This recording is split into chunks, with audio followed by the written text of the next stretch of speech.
The story follows a young Batman early in his crime-fighting career. During a routine patrol, he responds to a bat signal from Jim Gordon, who needs his help with a particularly disturbing murder case. The victim had been killed by someone who targeted every major nerve in the body with surgical precision, without spilling a single drop of blood. Even more horrifying, the victim was kept alive throughout the ordeal, with the killer toying with him before his death. At the crime scene, Batman meets Dr. Sareka, a forensic specialist hired by the Gotham Police Department. Although Batman is initially suspicious, Gordon explains that there are few forensic experts in Gotham willing to work on such extreme cases. Batman soon learns that this is the killer's third victim. However, he's puzzled. There seems to be no connection among the murdered men. The first was a wealthy corporate lawyer, the second a retired man living in poverty, and the third fell somewhere in between. Batman observes that the victim's teeth and tongue were removed first, preventing him from screaming or calling for help. Sareka notes that the method of execution suggests the killer is a highly trained medical professional. Determined to find a pattern,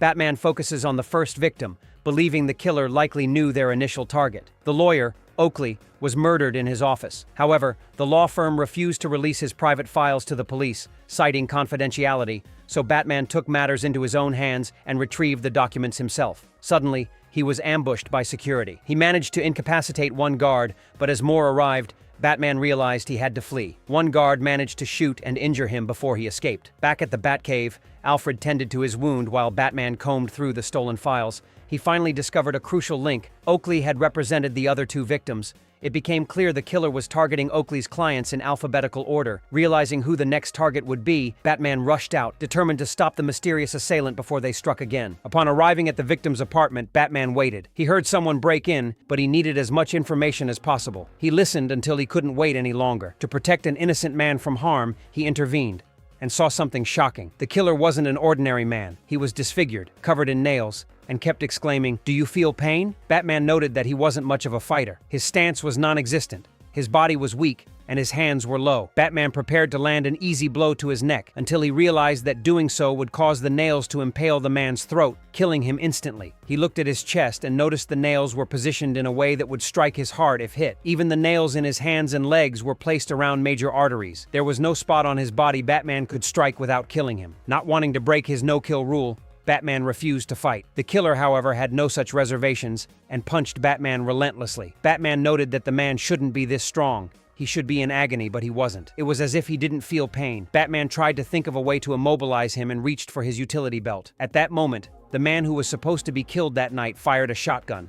He missed, but the shot scared off the killer, who fled. Batman dismissed him as an idiot for letting the villain escape and returned to the Batcave. The next morning, Batman looked through his father's medical files and found an illustration from a medieval manuscript. It showed every point on the body where severe pain could be inflicted. He nicknamed it the Wound Man and stated that this is what attacked him last night.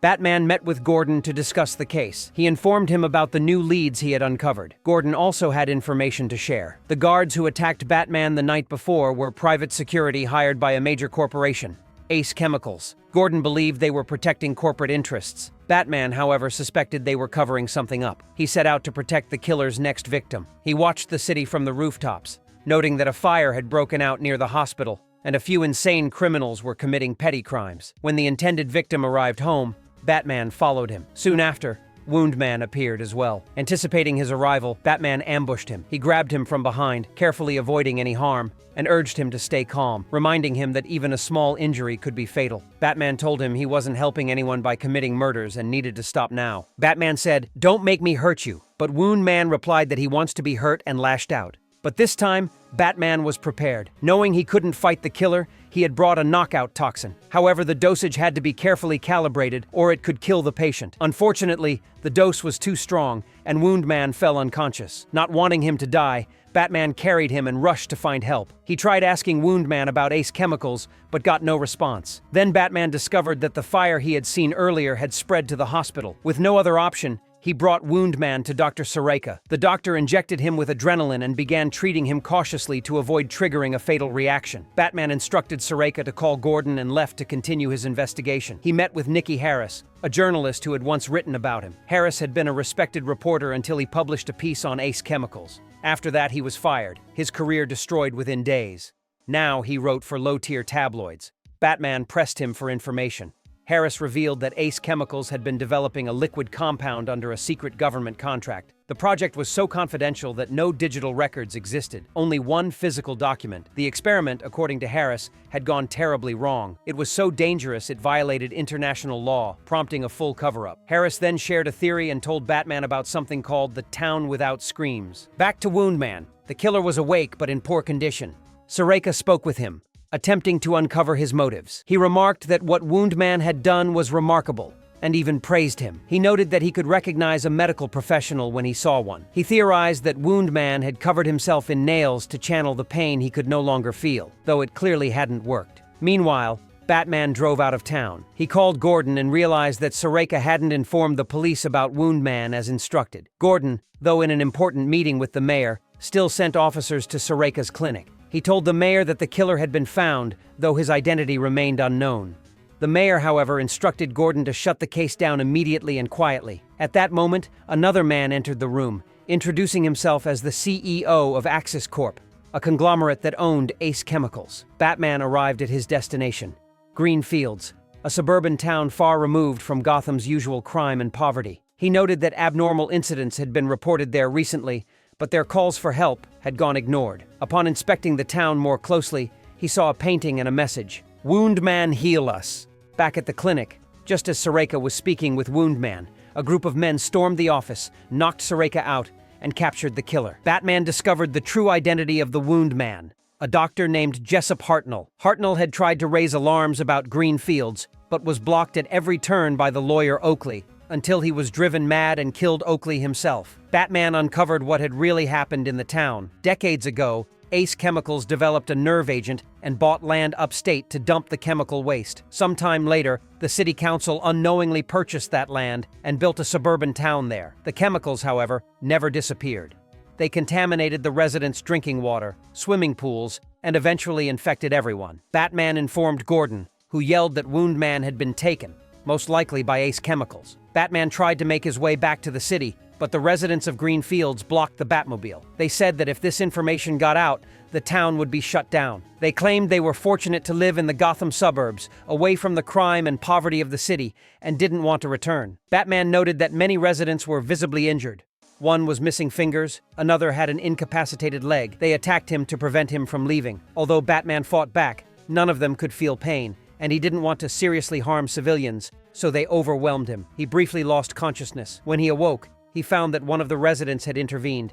She urged the others to stop, explaining that Batman was trying to help. She admitted they had all made a mistake by not supporting Hartnell, who was right to speak out after what happened to his wife. She helped Batman to his feet and asked about Hartnell, saying the town had failed him. Batman replied that Hartnell had killed 3 people, which shocked her. He then asked about Hartnell's wife. Back in Gotham, the Wound Man had been captured by Ace Chemicals and was chained to a chair in an empty building. CEO Christopher Sionis was present, flanked by 2 armed guards. He taunted Wound Man, saying he remembered him well, and that he had cost the company a fortune in legal fees. Realizing that the nails were placed near major organs, Sionis began pulling them out one by one. But Wound Man lashed out. He declared that Sionis was the root of his pain and somehow managed to break free from captivity. Terrified, Sionis ordered the guards to shoot while he fled. Wound Man simply said, "This is going to hurt." Meanwhile, Batman visited Sareka, who was injured but alive in the hospital. Gordon told him he suspected Sionis was behind Wound Man's abduction and that the mayor wanted the incident buried, but Gordon wasn't going to let that happen. With this information, Batman set out to find Wound Man. He arrived in Cherry Hill, a neighborhood where Gotham's ultra-rich often kept second homes,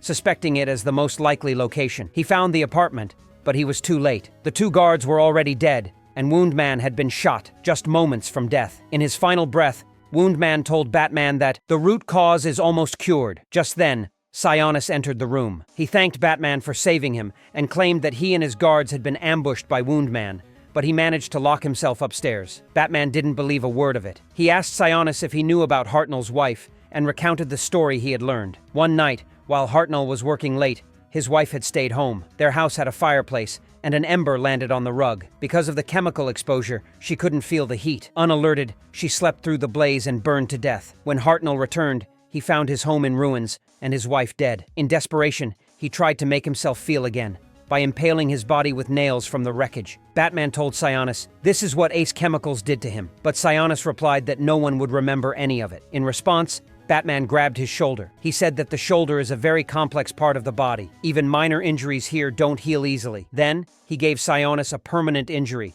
so that every time he feels that pain, he'll remember exactly why.